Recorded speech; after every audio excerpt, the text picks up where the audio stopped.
Welcome to my test demo of TestRail.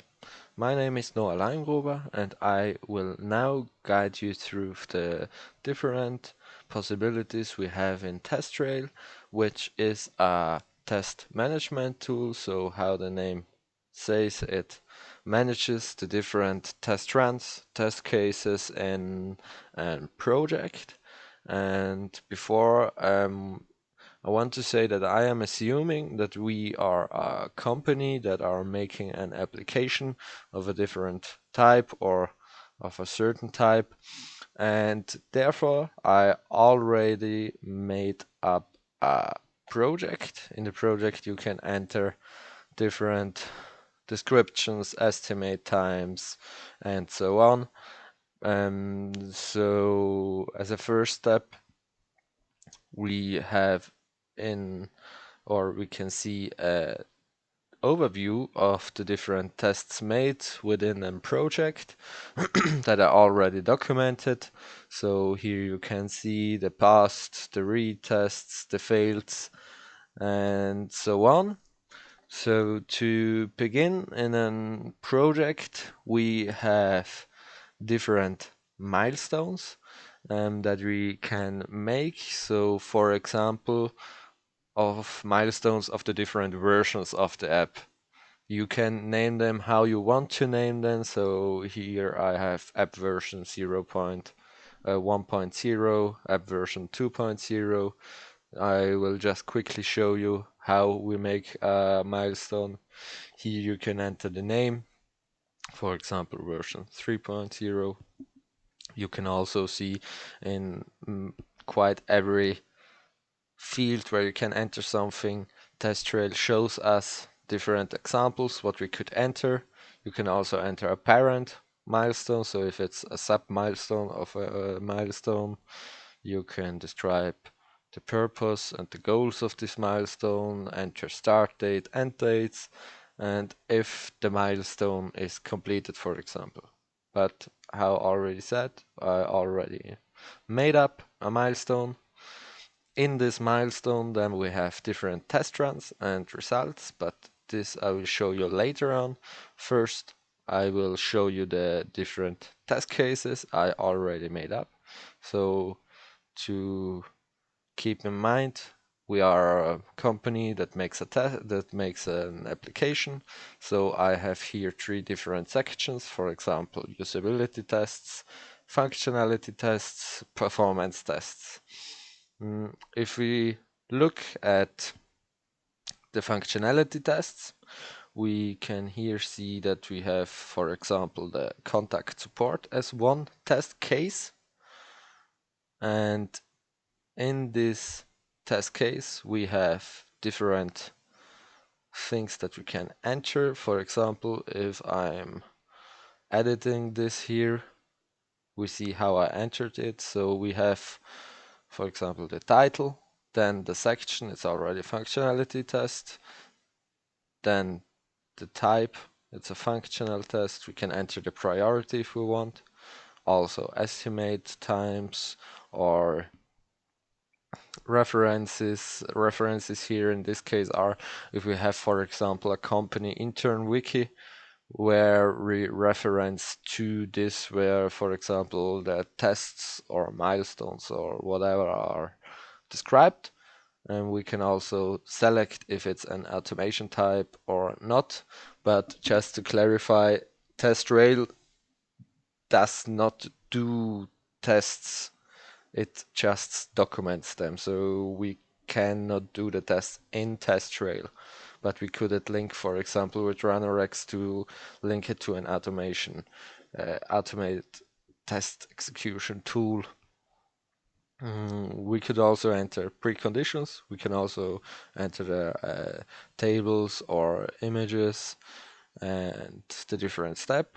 Like here in this test case, which is the contact support test case, we have the steps. Open the contact section of the application, click on support button, open a ticket for the support, and get then the confirmation email about the open ticket. We could also enter expected results. For example, if it's a performance test, and we will test the loading times, we could have here, okay, the loading times should be between this range. Yeah, these are the test cases, the difference. Now we look at the test runs. We make here a new test run. For example, we will now try to make the performance tests. We enter, or not the performance tests, we make here the functionality tests. This would be better. Functionality tests, run 1, can enter the reference, how already said. We add it to the milestone 1.0 and I will assign it to me. Can enter here the description, and here you can add specific test cases, or you can also include all test cases, and you can also do a dynamic filtering, which is in the beta status. So if we now select the cases, we keep in mind, okay, we want now to do the functionality tests. I click the checkbox and do okay, and now I'm adding the test run.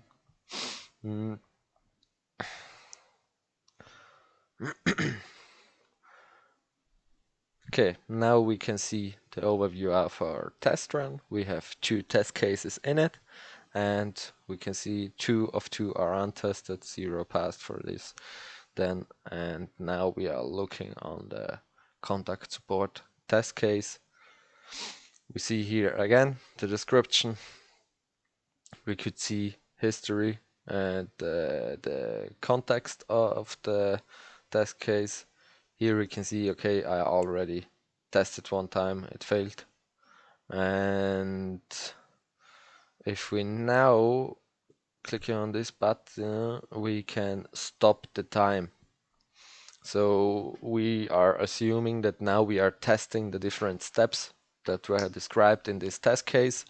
And what's also good is if you click here on working on, if maybe we are doing some other stuff, then we can see, okay, currently I'm working on the contact support test case.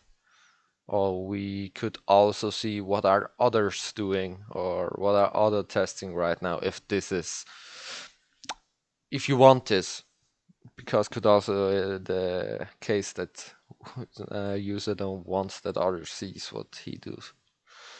Okay, now we are finished with the test. We can add here a result, so I'm stating that it failed, and therefore I enter a comment, okay, failed because confirmation email not received. We can then assign it to another team member if we want, but we don't want it right now. We enter the version, and here we can see the elapsed time, and here we could enter a defect number. So that's because of the possibility to integrate an issue tracker in TestRail. So you could, for example, enter or integrate the Jira issue tracker in TestRail. So if I'm inserting here a number, I can later on push it to the issue tracker. So the issue tracker is always up to date, and you don't have to update the issue tracker manually. But we don't do that at this time, and I will add the result. Could also enter a picture of the failure, for example. And now we see test run, we have 1 untested, 1 tested, which is failed. And now we set this test, for example, to passed. We don't enter here anything, and add the result. So we have now 0 and 2 untested and 50% passed. At this moment, the test run is already open, so you could edit it. But I don't want it now. I close the run, and now we see the test run is completed. You can no longer modify it. And now we have the availability or the possibility to rerun the test. So we want, for example, that all blocked, untested, retested, or failed tests will rerun. So I click on OK, can rename or have to rename the rerun because it's the second run. Can enter these things. The other things are already in, and now we see here, okay, one test is already included, which is the other test that failed. Now we see the test run is open, the rerun of the first test, and you see, okay, here is contact support, where we didn't get a confirmation email, is in it and is untested, so we can test it again.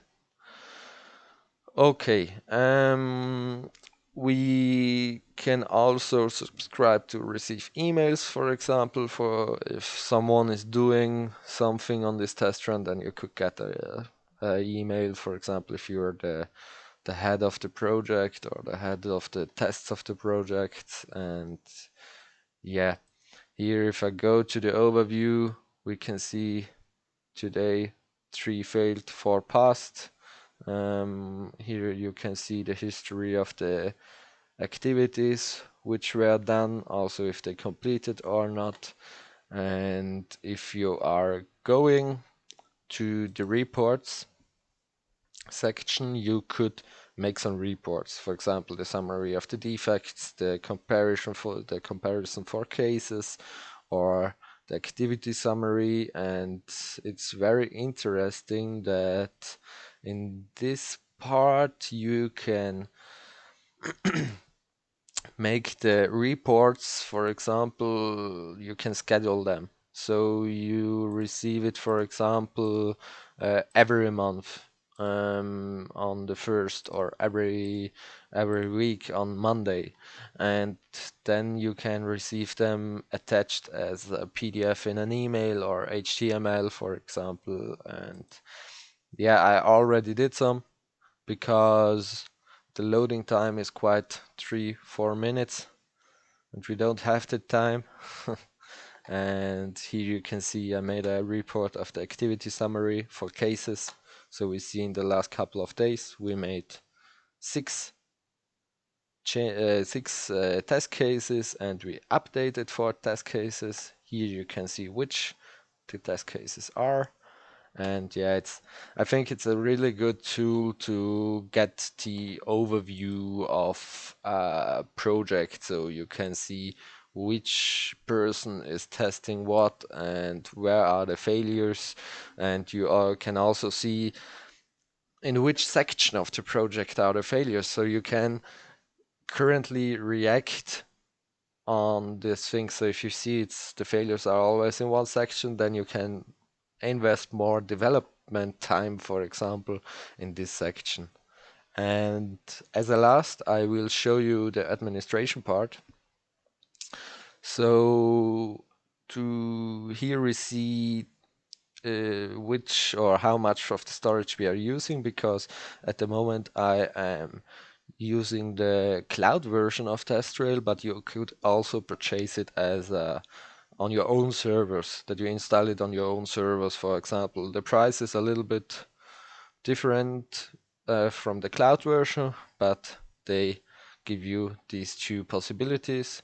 Here you can also see, or you can also manage the customizations, the projects, you can manage the integrations, for example. And it's really cool because in TestRail you can customize many things, but you don't have to if you don't want to. So to say, if you begin, or if you're registering on TestRail, you can immediately begin to work with it. You don't have to customize things, but you can. And for example, we could see here the user and roles, and here it's just me, but you can give it a role, so read only tester designer, so that they just see things that they have to see, so that they don't see other test cases or which are the users working on, for example. And yeah, I find it quite helpful. And yes, this was my tool demo from TestRail. I hope you liked it, and thank you.